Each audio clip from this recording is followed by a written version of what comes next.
Private browsing prevents Safari from saving your search history on your iPhone, but the search engine itself still receives what you searched for.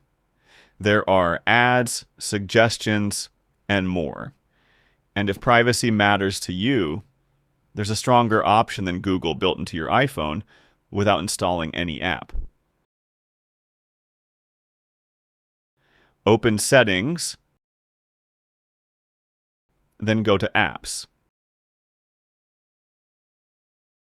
and then Safari.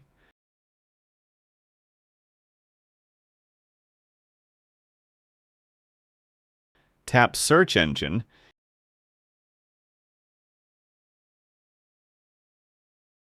and choose DuckDuckGo instead of Google. The main advantage is that DuckDuckGo is designed not to create a personal search history about you, or save your search terms linked to your IP address, or an identifier that can identify you.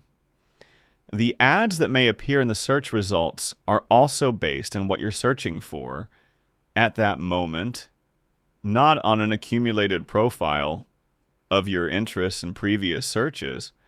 So when you search for a health problem, a financial matter, or anything personal, that search isn't supposed to become part of a permanent record linked to you. But there's still one important step for private browsing. Go back to Safari settings and find Also Use in private browsing. If it's enabled, private browsing will automatically use DuckDuckGo. If it's turned off, open Private Search Engine and select DuckDuckGo there as well. You don't need to install the DuckDuckGo app. The search engine is already built into your iPhone. But understand this. This change protects the privacy of your searches themselves. It doesn't completely hide you from websites, add all the DuckDuckGo browser's features to Safari, or block every ad or cookie.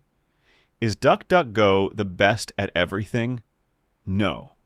But if your main priority is preventing the search engine from building a personal history of what you search for, it's the option I recommend using in Safari.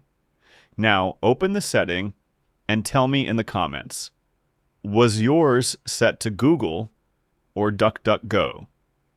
And if you think changing your search engine completes the job, wait, because this only protects you while searching. What can happen after you open a website is a completely different story. Subscribe and keep watching the channel, because the most dangerous setting on your iPhone isn't always the one that's turned off. Sometimes it's the one you trust to protect you.